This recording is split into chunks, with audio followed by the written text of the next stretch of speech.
Tsaka ito din, no, may case kasi na parang umabot sa point dahil ito nga, si partner mo, parang, let's say, lack of a better term, insecure, na ganun yung mga kaibigan, parang ayoko, oo, may girl best friend ka pa, bakit ka ganyan sa kaibigan mo, ganito, ganyan. So parang umabot sa point na parang pinapili ka niya. Ano, si girl best friend mo or ako? May mga ganun eh. So anong thoughts niyo dun? The ultimatum part. Medyo intense. Yung may best friend na ano talaga eh, na opposite Oo. sex. So like, what would you... Pero sa akin, tingin ko naman, as long as reasonable naman yung partner mo, There must have been something wrong para dumating sa point na yun na papipiliin ka niya. Kung maayos naman talaga yung partner mo, di ba? Kasi bakit naman siya magdududa kung wala siya pagdududahan? Di ba? So thoughts ko lang dun, siguro if that comes, parang ayusin mo lang yung pakikitungo mo sa best friend mo, I guess. 'Di ba? Kasi kung yung best friend mo rin naman, maiintindihan niya naman yun eh. Limits lang talaga siguro. Oo, talaga. To end this, kung ikaw yung best friend, lalayo ka ba kung naging issue ka na? Oo. Oo, sige, explain mo na. Nauna ka na eh. Well, ako kasi parang, syempre kaibigan ko mahal ko yung kaibigan ko eh. Respetuhin ko yung relasyon niya. Tsaka parang yun din yung way ko na para ipakita ko sa best friend ko na mahal ko siya. Sinusuportahan ko siya na ayaw ako ng sige, ako na lang mag-a-adjust. Kayo na bahala kung anong gusto niyo mangyari. Ikaw na bahala ako, ikikip mo yung friendship natin. Bigay ko na yan sa'yo. Basta ako, support ako sa'yo. Ako, wala akong issue or anything about you guys. So parang, kumbaga, maiintindihan naman siguro yun ng, syempre, ng best friend mo na may karelasyon na bakit ganyan din yung initial reaction mo. Kasi, syempre, yun nga, mahal mo siya and ikaw yung best friend. Kumbaga parang nag-a-adjust ka lang din. I don't know. Ako, opposite. Hindi ako lalayo. Kasi, parang ba't ako lalayo purposely? Like, alam mo yun, ba't talaga ako mag-give space? Alam mo yun, like parang wala naman kaming ginagawang masama and best friend ko yun.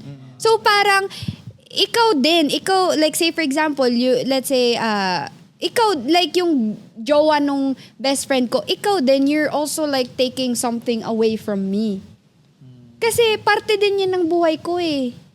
So parang pero hindi naman guarantee, rest assured na wala naman talagang something sa amin or wala namang talaga. Paano nga kung talagang medyo unreasonable lang din si girl? Talagang At talagang pinag-aawayan talaga ikaw? Masyado na kayo nag-uusap ganun. Super close niya. Naging insecure na si girl. Sige na lang, hintayin ko na lang mag-break sila. Wow! Yes, and then yung mga tipong girl best friend na lang. and then sasabihin ko na lang sa let's say sa best friend ko, I told you so. Paano hindi mag-break? Okay, goods. I'm happy for you guys. Nakakayanan mo. Ibig sabihin, kaya mong wala ako as your best friend. So kung ganun, talagang mag-out of the picture ka na. Oo, kasi nawala na yung silbi niya as my best friend eh.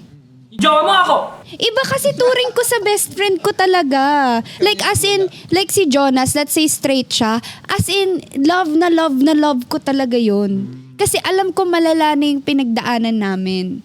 Tira mo, maiiyak ako. So parang, why? Wala bang, ito bago lang to sa buhay mo eh.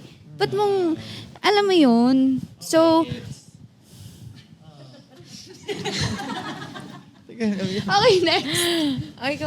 Ako kung may best friend, siguro gets ko naman yung point ni Cheska. Pero at some point lang, maybe, syempre bigyan ko rin ng space naman dapat. Talaga. Respetuhin ko rin yung Kasi, let's say si best friend ko. Di naman lalayo. Parang, bigyan mo lang ng distance. Hayaan mo sila. Kasi, pinili naman ng best friend mo yun as partner niya. Respetuhin mo yung decision niya na yan yung gusto niya makasama. Huwag mo ipilit yung sarili mo. So, okay lang. 'Di ba? Parang, yeah. That's it. That's my 2 cents. kasi hindi naman kami everyday nag-usap ng best friend ko eh. So parang that's also like space na rin. Di ba? So parang minsan-minsan na lang nga, parang once a month, wala na din talaga yun. Parang, okay.